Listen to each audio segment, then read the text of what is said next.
Good evening, Moonscouts. I'm your troop leader, Bunnie, and welcome to Campfire Tales. Come sit close to the fire and listen to what I have in store for you tonight.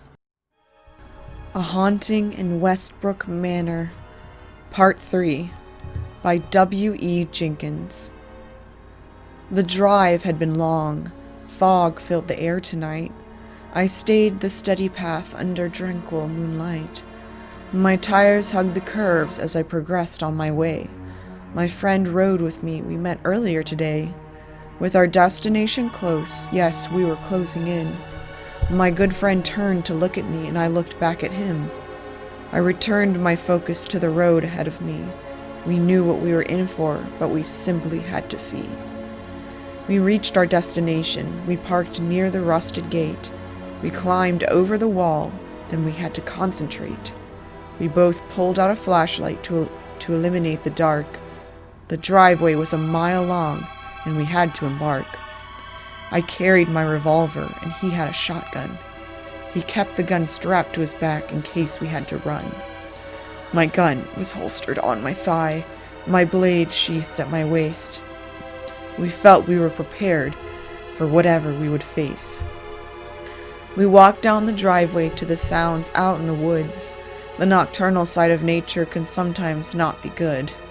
We kept our wits about us as we listened to the sounds. We heard nothing but the rodents running on the ground. Everything was peaceful for that moment, so we walked. That could have changed at any time. We both refused to talk. Instead, we kept our focus, just in case we had to kill. But as we walked the darkened path, the peace remained there still. The distance to the manor, it steadily decreased. Half a mile remained, then a quarter, then mere feet. We just made our way to an area with no trees. The driveway made a circle where a fountain used to be. The fountain was mere rubble. It had long since been destroyed. The lawn was overgrown, and the area seemed void. We strolled closer to the fountain as we traveled through the fog.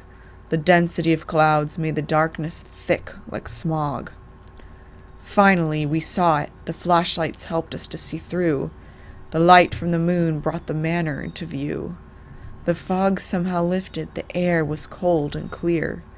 This dark, demonic house of stone stood in silence here. There was the final moment, a real moment of truth. The doorway of the mansion seemed to beckon us through. The mansion was gargantuan and more like a castle. Towers, archways, pillars, hallways. We could not get frazzled. We turned face to face, and we took a breath. I reached for the door, heart pounding in my chest. Before I touched the door that was covered in deep scratches, it opened on its own, revealing utter blackness. The dark inside the house was so black, our flashlights faltered. They couldn't show a thing. It's like reality was altered. In my mind, I heard a sound, a calm, foreboding whisper. Somewhere in the background, I could hear a child snigger. Then, the child's snigger slowly grew into a whimper. But then, it grew more violent, with a hint of hellion temper. I turned to face my friend. He seemed paralyzed with fear.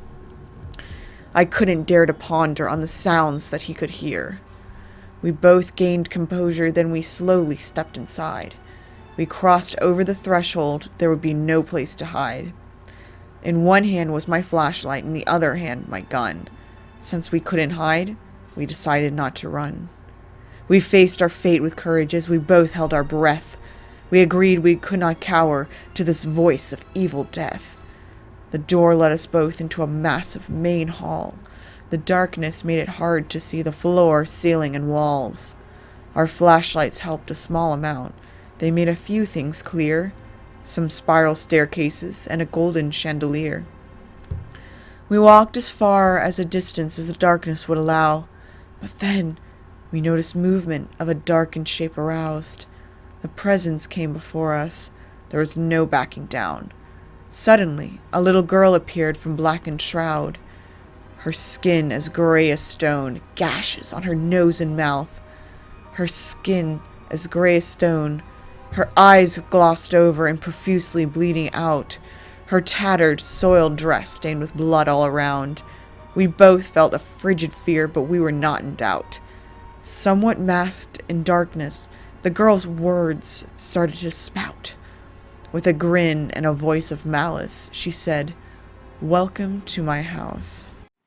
Thank you so much for joining me tonight, Moonscouts. I hope that you enjoyed tonight's video. If you did, hit that like button and don't forget to subscribe to Camp Brightmoon. And don't forget to hit the little bell button so you don't miss any new videos. You can also follow me on Facebook, Instagram, and Twitter. All of those links will be in the description below. And we have a Camp Brightmoon Patreon page. So thank you so much again, and I hope to see you next time. Bye!